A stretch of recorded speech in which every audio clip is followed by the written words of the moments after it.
Welcome to Policy on Demand's Week in Review. I'm Pat Brown.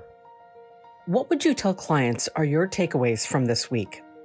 So look, we're getting to crunch time in college basketball. We're also getting to crunch time for the tax extenders bill. Congress has been out for a couple of weeks, but they come back next week. All attention, all eyes are going to focus on the Senate for what is really the last best chance for this tax extenders bill to get across the finish line. If we don't get it across the finish line in this next work period, although it's not impossible, it becomes exceedingly unlikely that Congress will address it later on in the year. This is an election year, and frankly, attention is just going to turn, even more than it already has, to the election. So we really are at crunch time here for the tax extenders bill. Next week and the week beyond, basically this next work period, is really going to determine whether or not this bill can move forward. Which question related to policy did you get asked the most, and how did you respond? So the question that I got most often this week was some version of what if?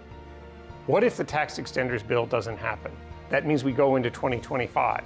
Is it possible that the bill gets resurrected then? Yes. Could it be retroactive then? Probably not. So we got questions like that.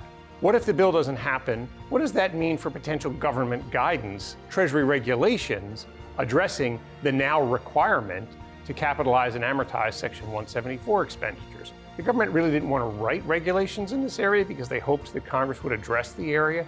But even if this bill passes, the bill that's in the Senate passes, we are still going to see regulations from the government addressing what is a Section 174 expenditure.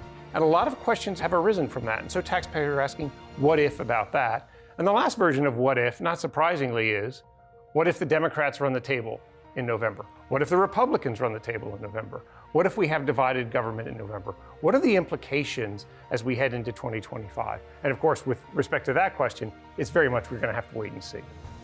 Where should companies focus their attention in the coming week? So no surprise, all eyes are going to be focused on the Senate. They need to be focused on the Senate to determine the fate of the tax extenders bill.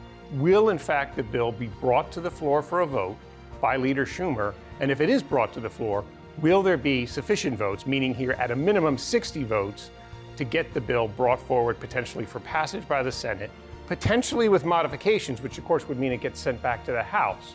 But all eyes, at least in the first instance, on the Senate. Will the Senate have the votes to pass this bill in this upcoming work period?